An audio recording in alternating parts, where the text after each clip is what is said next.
दोस्तों, रामायण से जुड़े हुए ऐसे काफी सारे तथ्य और रहस्य हैं जिनके बारे में हम पूरी तरह से अनजान हैं। ऐसी बहुत सारी बातें हैं जो रामायण में नहीं दिखाई गई हैं, लेकिन हमें उन्हें जानने का मन होता है, तो यहाँ वहाँ उसको पढ़कर समझकर अपने में पिरो लेते हैं। क्योंकि हम रामायण से इतने ज्यादा जुड़े हुए हैं कि हमने हमारी खुद की जिंदगी में भी रामायण के अस्तित्व को पूरी तरह से जोड़ लिया है।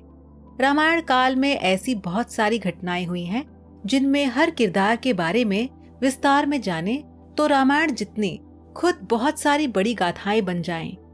चाहे वह मंदोदरी का किरदार हो, चाहे कैकई का किरदार हो, चाहे लक्ष्मण का हो, चाहे राम का, चाहे सीता का या और किसी का।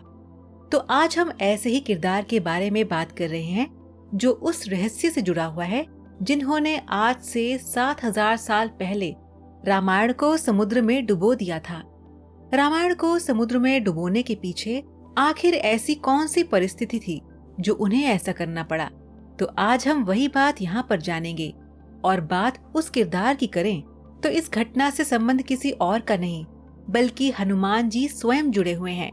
जबकि हम जानते हैं कि रामायण में हनुमान जी का कितना महत्व था, तो आखिर ऐसी क्या विपत्ति आन पड़ी थी जो उन्होंने खुद अपने हाथों से लिखी हुई रामायण समुद्र के अंदर फेंक दी?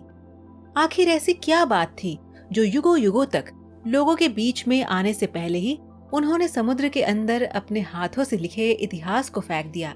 आइए जानते हैं इस वीडियो में। स्वागत है दोस्तों आपका हमारे चैनल समय चक्र में।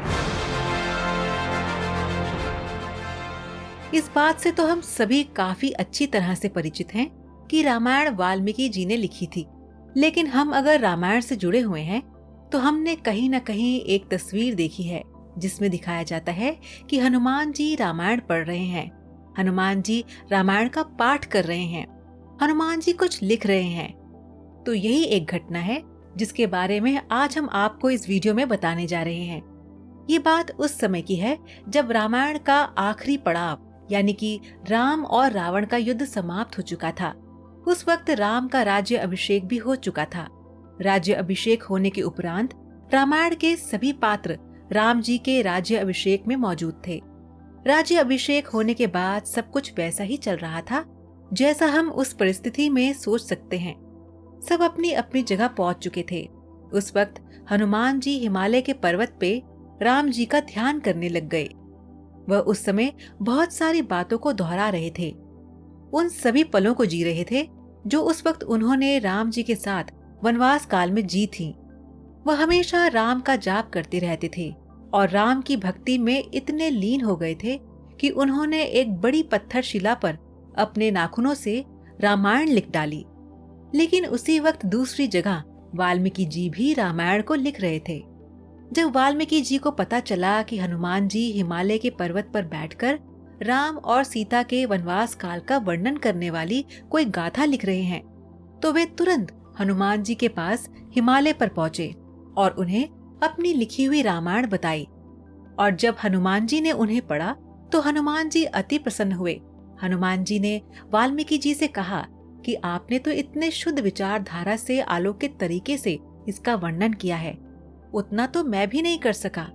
इसलिए युगों युगों तक सिर्फ यहाँ आपके द्वारा रचित रामायण ही लोगों तक पहुँचेगी।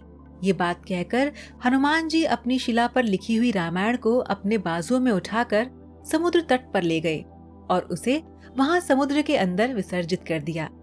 इसके बाद वाल्मीकि जी ने हनुमान जी के हाथ जोड़े और उनसे कहा, हे प्रभु, मैं आपका बहुत ही बड़ा आभारी हूँ जो आपने मेरा मन रखने के लिए मेरे द्वारा लिखी गई रामायण को सर्वश्रेष्ठ माना।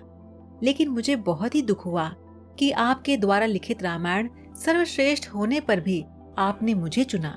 इसलिए अब मैं अपनी रामायण को लोगों तक नहीं पहुंचाऊंगा, बल्कि कालांतर में दूसरा जन्म लूंगा और तब उसे दोबारा आपकी और मेरे द्वारा लिखी गई रामायण से ही प्रेरित होकर एक नई रामायण लिखूंगा। दर्शकों, इसका परिणाम ये हुआ कि अगले जन्म में 7000 साल बाद वाल्मीकि जी ने ही तुलसीदास का जन्म लिया और एक दिन भ्रमण करते करते वह समुद्र तट पर पहुंच गए। तब उन्हें समुद्र तट पर हनुमान जी की वही शिला मिली और आश्चर्यचकित की बात यह है कि अगले जन्म में भी तुलसीदास जी की याददाश्त पूरी तरह से वैसी ही थी जैसे उन्होंने कोई जन्म लिया ही नहीं। ये अपने आप में विधि का विधान है। तब शिला पर लिखी हुई हनुमान जी द्वारा रामायण पढ़ी और उससे प्रेरित होकर अपने द्वारा एक और नई रामायण लिखी। इस तरह से हनुमान जी ने रामायण को खुद अपने हाथों से समुद्र के अंदर फेंक दिया था और इस तरह से वाल्मीकि जी ने रामायण को लिखा और तुलसीदास जी ने भी रामायण को लिखा। इसलिए आज के समय में इतिहासकार ये नहीं समझ पाते हैं कि वास्तव में रामायण किसने लिखी, और यही एक घटना है जो इन सभी प्रश्नों पर एक बड़ा पूर्ण विराम लगा देती है। तो दर्शकों, आज का सवाल आपके लिए ये है कि क्या आप बता सकते हैं कि क्या हनुमान जी कलयुग में भी इस धरती पर हैं? आप इसका जवाब हमें नीचे कमेंट बॉक्स में दीजिए। हमें आपके जवाब का इंतजार रहेगा।